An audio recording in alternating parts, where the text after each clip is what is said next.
Hello everyone, I welcome all the students to Sahas Institute. Account के अंदर इस वक्त हम लोग स्टडी कर रहे हैं हमारा चैप्टर अकाउंट करंट। और इसमें जो हमारी फर्स्ट मेथड है इंडिविजुअल ट्रांजैक्शन मेथड या इंटरेस्ट मेथड, इसके एग्जाम्पल की प्रैक्टिस हम आज के सेशन में करने वाले हैं।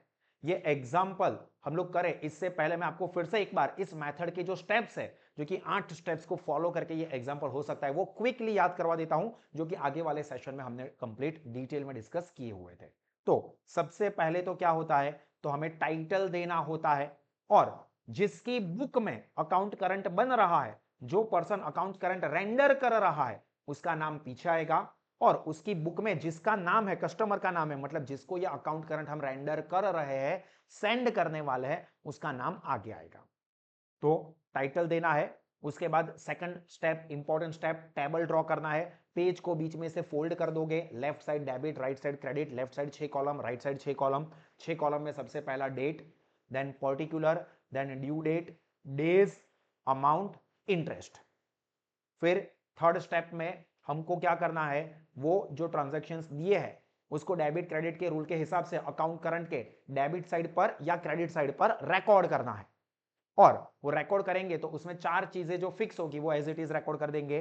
That is date of transaction, particulars, 95% case में ड्यू डेट भी आपको रेडीमेड ही होगी, या तो ड्यू डेट ट्रांजैक्शन डेट ही होगी अगर कुछ ना बोला हो तो, या ड्यू डेट लिख के दे दी हो तो वो ड्यू डेट लेनी है, और अगर बिल हो तो ड्यू डेट के लिए अपने को date of bill plus tenure plus 3 days of grace add करने होते हैं, एंड अमाउंट। इतनी चीजें फिक्स लिख देंगे। उसके बाद fifth step, one of the most important, that is finding the number of days.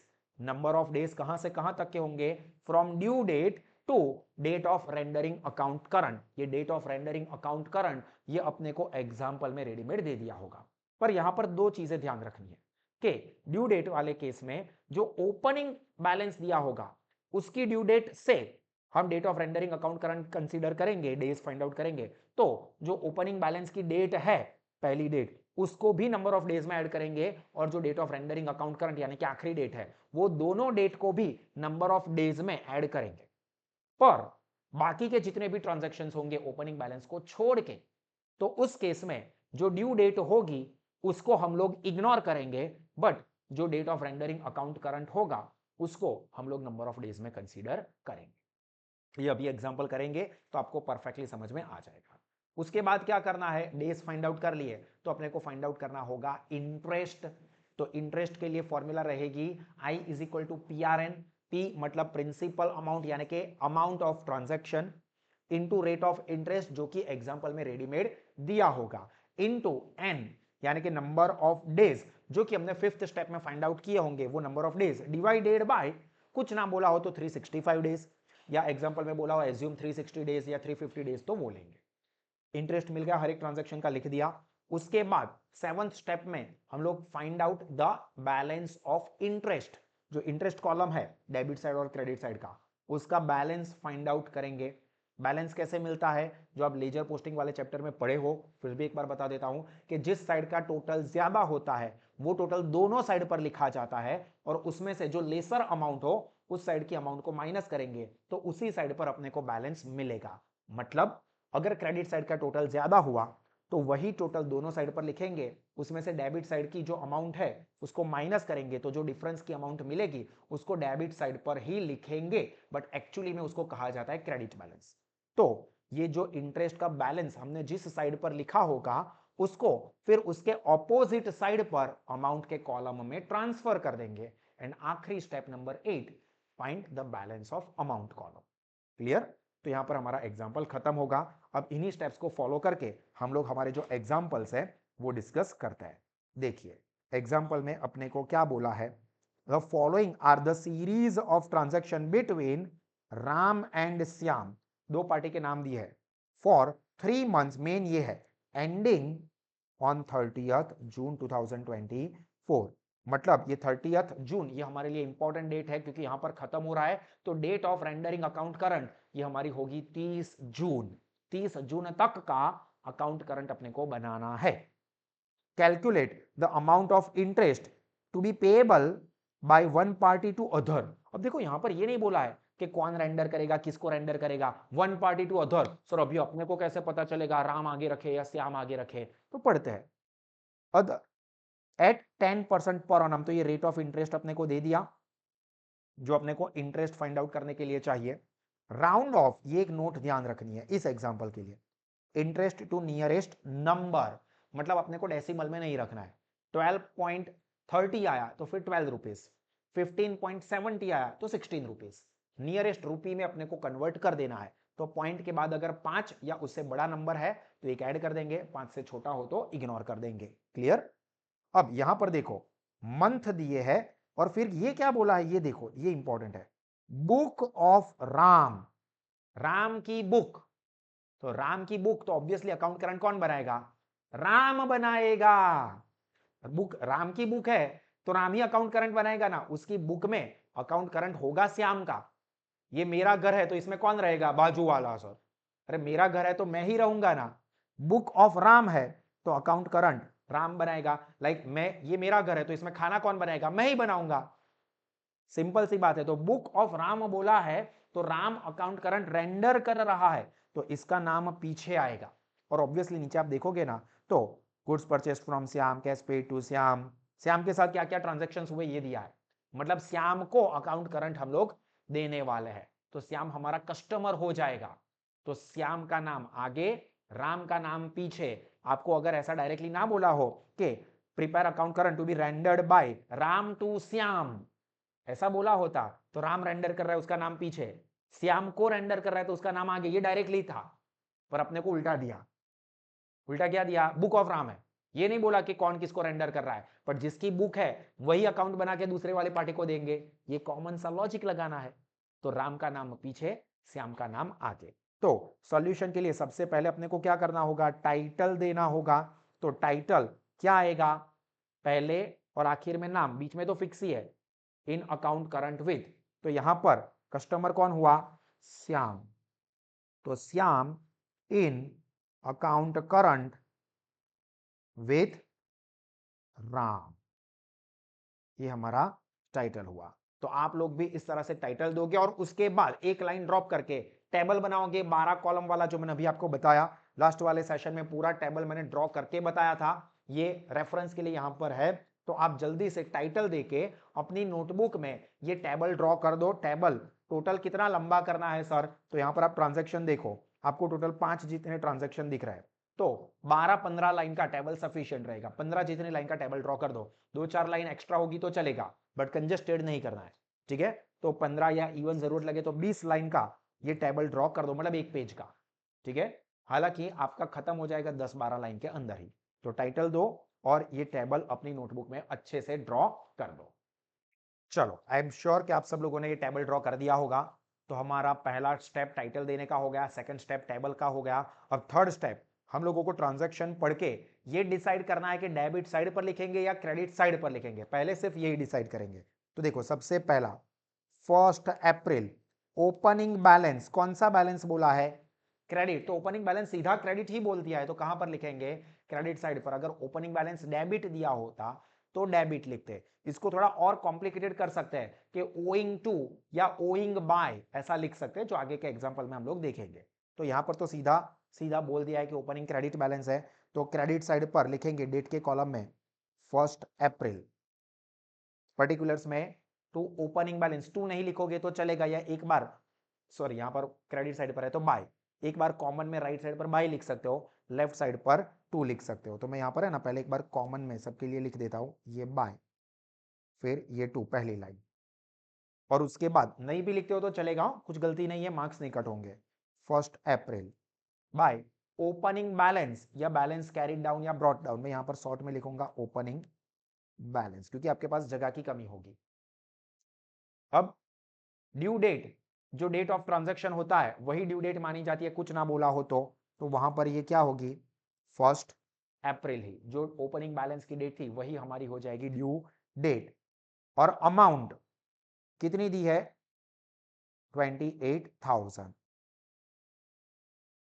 तो अमाउंट के कॉलम में 28,000, 4 स्टेप हो गए। तीसरे स्टेप में हमने डेबिट क्रेडिट तो डिसाइड कर लिया, क्रेडिट साइड पर लिखेंगे। और क्रेडिट साइड पर जो 4 चीजें कंफर्म है, date, particulars, due date and amount, ये 4 चीजें लिख दी। अब इंपॉर्टेंट चीज आई, क्या? Number of days. इसके लिए मैं आपको यहां पर वर्किंग करके दिखा रहा हूं, ठीक है। पहला जो ट्रांजैक्शन है 1 अप्रैल वाला, अपने को अकाउंट करंट कौन सी डेट तक का रेंडर करना है, ये भी हम लोग ऊपर टाइटल में ही लिख सकते हैं, 30 जून। तो यहां पर हम लिख सकते हैं अप टू, टाइटल में 30 जून एट, इंटरेस्ट रेट भी बाजू में ही लिख सकते हैं 10% पर एनम। नहीं लिखा हो तो भी चलेगा, लिख देते हो तो भी चलेगा। अब 30 जून तक जाना है, तो 1 अप्रैल से 30 जून, तो अप्रैल महीना, अप्रैल महीने का ये ओपनिंग बैलेंस है, तो पहली डेट भी कंसीडर करेंगे। तो अप्रैल महीने के कितने दिन होते हैं? पूरे के पूरे 30 दिन कंसीडर करेंगे। तो अप्रैल के 30, अप्रैल के बाद मई मंथ के कितने दिन? 31, और उसके बाद जून, कौन सी डेट तक का अकाउंट करंट है? 30 जून, तो 30 जून भी कंसीडर करेंगे, तो उसके 30। अगर ऐसा होता कि 25 जून तक का अकाउंट करंट बनाना है तो 25 लिखते। तो फिर इसका टोटल कैलकुलेटर पर 25 प्लस 31 प्लस 30, सॉरी 25, सॉरी 25 नहीं 30 है ना, सॉरी, अप्रैल महीने के 30, 30 मैं यहां पर इसको हटा देता हूं ताकि गलती ना हो, 30 प्लस 31 प्लस 30, तो टोटल कितने हुए? 91 डेज। ये इंपॉर्टेंट है, तो यहां पर हम लिख देंगे 91। अब पहला केस है तो मैं इंटरेस्ट भी आपको कैलकुलेट करके बता रहा हूं, उसके बाद तो सीधा कैलकुलेटर पर ही कर देना है। तो interest is equal to 28,000, interest principal की अमाउंट है ट्रांजैक्शन की, इंटरेस्ट रेट कितना है एंड नंबर ऑफ डेज कितने हैं? 91। कितने दिन लेने हैं, ऐसा कुछ एग्जांपल में बोला है कि 360 लो या 350 लो, तो कितने लेंगे? 365। तो कैलकुलेटर पर 28,000, देखो कैलकुलेटर का यूज भी मैं प्रॉपरली यहां पर आपको आपकी आंखों के सामने दिखा रहा हूं, इंटू 10% इंटू 91 डिवाइडेड बाई 365, तो 698.0। अपने को ये बोला है कि नियरेस्ट रुपी में रखना है, तो 98 पॉइंट के बाद 5 से छोटा है नंबर, 0 है, तो भूल जाओ। तो कितनी अमाउंट हो गई? 698, तो रुपीज 698, ये इंटरेस्ट की अमाउंट हुई। तो यहां पर इंटरेस्ट के कॉलम में हम लिखेंगे 698। बोलो समझ में आया? पहला ट्रांजैक्शन, नंबर ऑफ डेज का वर्किंग भी समझ में आया। अभी मैं लिख के दिखा रहा हूं, बट जैसे जैसे ग्रिप आती जाएगी उसके बाद आप ये लिखते नहीं हो वर्किंग तो चलेगा। नाउ द नेक्स्ट ट्रांजैक्शन, मैं अलग अलग ट्रांजैक्शन अलग अलग कलर की पेन से लिखता हूं ताकि आप लोगों को अच्छे से समझ में आए। सेकंड वाला 12 April, purchase of goods from Shyam, हम राम है, हमने श्याम के पास से गुड्स परचेस किए, तो जर्नल एंट्री इसकी सोचो, तो purchase goods of ₹20,000 from Shyam, ये हमारा ट्रांजैक्शन है, तो जर्नल एंट्री इसकी क्या होगी? Purchase account debit to Shyam account, तो श्याम का अकाउंट क्या हुआ? क्रेडिट, तो कहां पर पोस्ट करेंगे? क्रेडिट साइड पर 12 अप्रैल, यहां पर 12 अप्रैल। मैं अभी एक लाइन ड्रॉप करके लिख रहा हूं, आपको ऐसा करने की जरूरत नहीं, आप ड्रॉप करते हो एक ट्रांजैक्शन के बाद दूसरे ट्रांजैक्शन के बीच में एक लाइन ड्रॉप तो भी चलेगा, नहीं ड्रॉप करते हो तो भी चलेगा, ये तो थोड़ा स्पेशियस लगे आपको, अच्छे से दिख सके इसलिए मैं लिख रहा हूं। पर्टिकुलर्स में क्या लिखेंगे? परचेज, जर्नल एंट्री पर से लेजर पोस्टिंग का रूल है कि अकाउंट में क्रेडिट साइड पर लिखते हैं तो नाम डेबिट वाले का आएगा, तो डेबिट क्या आया जर्नल एंट्री में? परचेज। अब ये जर्नल एंट्री मैंने आपको लिख के दिखाई, बट आपको ऐसे लिख के करने की जरूरत नहीं है, आपको माइंड में सोचना है। Purchase account debit to Shyam, तो श्याम के अकाउंट में क्रेडिट साइड पर नाम लिखेंगे परचेस का, तो यहां पर हम लिखेंगे परचेस अकाउंट। ड्यू डेट के लिए कुछ नहीं बोला है, तो 12 अप्रैल ही रहेगी, और अमाउंट कितनी है? 20,000। क्लियर? अब हम यहां पर 12 अप्रैल से 30 जून तक का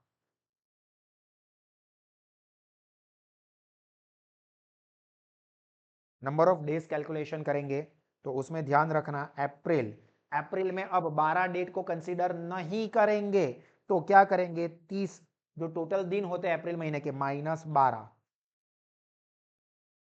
30 माइनस 12 18, तो अप्रैल महीने के 18 डेज। उसके बाद तो पता ही है, मई के 31 प्लस जून के 30, तो टोटल 18 प्लस 31 प्लस 30 कितना आया 79। सबका आया 79 डेज। किसी को कोई कंफ्यूजन है? देखो ये पहला एग्जांपल है, मैं सारे के सारे वर्किंग डेज कैलकुलेट करके दिखा रहा हूं, फिर आगे के एग्जांपल में मैं ऐसी प्रैक्टिस कराऊंगा कि सीधा कैलकुलेटर पर कर रहे हैं, क्योंकि एग्जाम में तो आपको सीधा कैलकुलेटर पर ही करना है, ये सब टाइम वेस्ट करने की जरूरत नहीं है। बट ऐसा ना हो कि सर सब डायरेक्टली सिखाया ना, उसमें मेरे को समझ में ही नहीं आया। फंडामेंटल समझने के लिए पूरा एग्जाम्पल देखना है, फिर प्रैक्टिस है। तो 79 डेज। बोलो इंटरेस्ट ढूंढ के दिखाओ या समझ में आ गया? चलो पहला एग्जाम्पल है, पूरा करके दिखाता हूं। 20,000 इंटू 10% इंटू 79/365 डेज। तो कैलकुलेटर पर 20,000 इंटू 10% इंटू 79 डिवाइडेड बाई 365, 432.8, तो 433 रुपीज 433।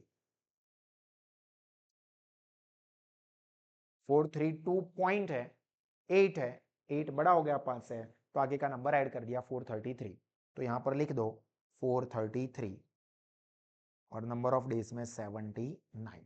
कुछ भी लिखने का भूल नहीं जाना, बस इतना ध्यान रखना है। बचपन का प्यार भूलो या ना भूलो, लिखना मत भूलना। चलो डन, आगे बढ़े। Next 17 April, cash paid to Shyam. Cash paid to Shyam, बोलो जर्नल एंट्री क्या होगी? Shyam debit to cash. तो श्याम का अकाउंट क्या हुआ? डेबिट, तो अकाउंट में कहां रिकॉर्ड करेंगे? डेबिट साइड पर 17 अप्रैल। नाम ऑपोजिट वाला क्या आएगा? Cash account. ड्यू डेट के लिए तो कुछ भी नहीं है, तो 17 April as it is. And amount कितनी है? 35,000, 35,000, तो वो लिख देंगे। फिर number of days find out करेंगे 17 अप्रैल से। 17 अप्रैल टू 30 जून।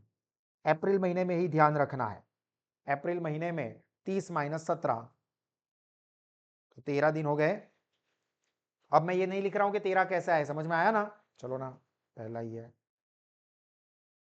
प्लस मई के 31 प्लस जून के 30, तो कैलकुलेटर पर 13 प्लस 31 प्लस 30 कितना हुआ? 74 डेज आ रहा है सबका। और फिर इंटरेस्ट की अमाउंट,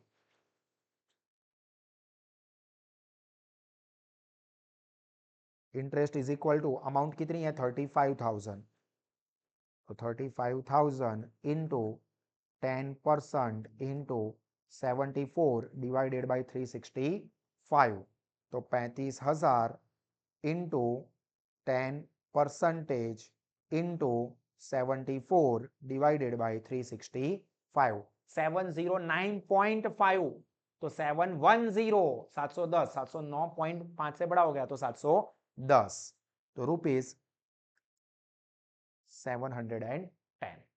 तो डेज में 74 एंड अमाउंट में 710 रुपए। डन, समझ में आया? अब नंबर ऑफ डेज या इंटरेस्ट का वर्किंग दिखाने की जरूरत नहीं है ना मुझे, अभी मैं आपको कैलकुलेटर पर करके दिखाऊंगा सही, बट लिख के नहीं, कैलकुलेटर पर, क्योंकि आपको एग्जाम में यही प्रैक्टिस करनी होगी। चलो नेक्स्ट 20th में, जर्नल एंट्री भी मैं अभी लिख के दिखा रहा हूं, बट इसके बाद वाले एग्जांपल्स में नहीं लिखूंगा। परचेज गुड्स फ्रॉम श्याम, अभी ये तो आगे आ गया ना, परचेज किया है श्याम से, तो एंट्री क्या होगी? Purchase account debit to Shyam, Shyam भाई साहब का अकाउंट क्रेडिट हुआ, तो क्रेडिट साइड पर 20 में 20th में परचेज अकाउंट, अमाउंट कितनी है? 30,000। अब कैलकुलेटर पर देख लो, कैलकुलेटर पर देख लो, 20 में मई महीने में टोटल कितने दिन होते हैं? 31 माइनस 20 तारीख, क्योंकि ये ट्रांजैक्शन है, ओपनिंग बैलेंस नहीं है, तो 20 माइनस करेंगे तो 11 प्लस ये मई हो गया, उसके बाद जून महीना कौन कितने दिन? 30, तो कैलकुलेटर पर ही मिल गया 41, तो यहां पर लिख दो 41। ये समझ में आया सबको? कैलकुलेटर पर डायरेक्ट मैंने वर्किंग करके दिखाया और आपको इसी के लिए रेडी होना है। अब इंटरेस्ट की अमाउंट भी डायरेक्ट समझाऊंगा।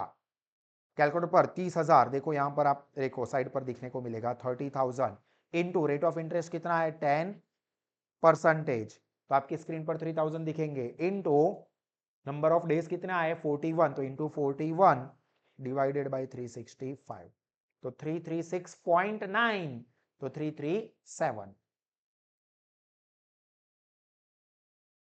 Everyone is clear?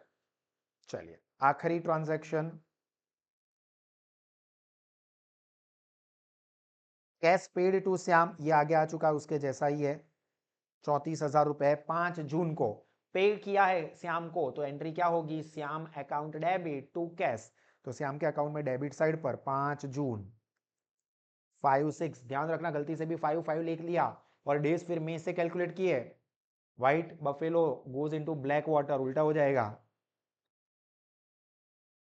Cash account 5 June, amount कितनी है? 34,000। अब यहां पर नंबर ऑफ डेज कैसे ढूंढेंगे? तो जून महीना ही है, जून महीने के 30 दिन माइनस जो डेट है, वो डेट कौन सी है? 5, तो 30 माइनस 5 25 डेज, और फिर interest 34,000 into 10% into 25 divided by 365, तो 232.8, तो फिर से क्या करना पड़ेगा? 233। बोलो, all transactions are completed, any confusion? यहां तक में किसी को भी कोई कंफ्यूजन हुआ हो, ऐसा है कोई भी स्टूडेंट? सबने यहां तक कंप्लीट किया है, सबने लिखा है अपनी बुक में 100%? पक्का? आपकी कसम? हाँ, मेरी नहीं, हाँ आपकी कसम, और मैं तो आराम से बैठो छू, और आपकी कसम, जल्दी उकली जाओ सर। अभी next step, next step, next step क्या करना है? Find the balance of interest column, and उसको हम ऑपोजिट साइड पर ट्रांसफर करते हैं। तो आपने आखिरी ट्रांजैक्शन जो लाइन पर लिखा है ना, उसके बाद कम से कम 5 लाइन ड्रॉप कर देने की, ताकि जगह का इश्यू ना हो। वहां पर हम टोटलिंग बैलेंसिंग का काम करेंगे। अभी इंटरेस्ट का कॉलम आप देखोगे तो आपको कौन सी साइड का ज्यादा दिख रहा है? ऑपरेंटली क्या लग रहा है? क्रेडिट साइड का ज्यादा होगा सर, ऐसा क्लियरली दिख रहा है। तो 5 एक लाइन ड्रॉप करके पहले क्रेडिट साइड के इंटरेस्ट के कॉलम का टोटल करते हैं। 698 प्लस 433, देखो सब कुछ आपकी आंखों के सामने कर रहा हूं। कोई भी लेवल का स्टूडेंट होगा, उसको ऐसा होगा ही नहीं कि सर मेरे को नहीं समझ में आ रहा है, मेरे को बहुत टफ लग रहा है। शांति से बस एक बार टाइम निकाल के देख लो। 1468। अब सेम टोटल दोनों साइड पर रखा जाता है, रूल आपको पता ही है। 1468, फिर क्या करेंगे? इसमें से क्रेडिट साइड की जो इंटरेस्ट की दो अमाउंट है उसको माइनस करेंगे, मतलब माइनस देखो 710 माइनस 233, 525, यहां पर हम लिखेंगे 525। कौन सी डेट लिखेंगे? आखिरी आखिरी डेट पर बैलेंस कर रहे हैं 30 जून, तो यहां पर 30th June. Balance of interest, इसमें ड्यू डेट, डेज, अमाउंट ये कुछ भी नहीं आएगा। और किस कहां पर ट्रांसफर करेंगे? Transfer to opposite side. ये आपके रेफरेंस के लिए लिख रहा हूं, ट्रांसफर टू ऑपोजिट साइड। ये आपके रेफरेंस के लिए, ये आपको नहीं लिखना है। और ऑपोजिट साइड कौन से कॉलम में? अमाउंट के कॉलम में। तो अमाउंट के कॉलम में यहां पर 30 जून बैलेंस ऑफ इंटरेस्ट, और अमाउंट के कॉलम में लिखेंगे 525। देखो इंटरेस्ट का कॉलम का जो बैलेंस आया उसको ऑपोजिट साइड पर अमाउंट के कॉलम में हमने लिख दिया। और अब क्या करेंगे? अमाउंट के कॉलम का टोटल करेंगे और बैलेंस ढूंढेंगे। अपीरेंटली कौन सी साइड का टोटल ज्यादा दिख रहा है? क्रेडिट साइड का। तो जहां पर इंटरेस्ट का टोटल किया था उसी लाइन में किया जाता है, टोटल तो सारे एक साथ ही होते हैं। तो कैलकुलेटर पर देखो 28,000 प्लस 20,000 प्लस 30,000 प्लस 525 कितना आया 78,525। सेम टोटल को डेबिट साइड पर भी लिख देंगे 78,525 और फिर उसमें से जो डेबिट साइड की अमाउंट है उसको माइनस करेंगे। माइनस आपकी आंखों के सामने ही हो रहा है सब कुछ 35,000 माइनस 34,000 बैलेंस आया 9,525 आ रहा है सबका 9525। 30 जून को टू बैलेंस कैरी फॉरवर्ड या closing balance and this is our answer. तो मैं इसको हाईलाइट कर रहा हूं, इसको छोड़ के बाकी सब कुछ हो गया। अब 9525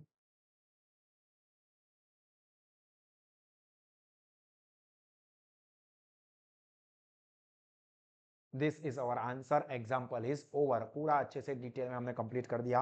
आई होप कि आप सब लोगों को ये एग्जाम्पल पूरा अच्छे से समझ में आया होगा। इसी तरह से इसके बाद वाला जो एग्जाम्पल है वो आप सभी स्टूडेंट्स सेल्फ प्रैक्टिस में खुद भी ट्राई कर सकते हो। ठीक है, मैं तो करवाऊंगा ही, but you can try by your own. पहला एग्जाम्पल अच्छे से समझ लिया तो अब क्या होगा, नाम चेंज होंगे, अमाउंट चेंज होगी, डेट चेंज होगी, process will remain the same. So I hope कि आप लोगों को समझ में आया होगा। This is the end of this session.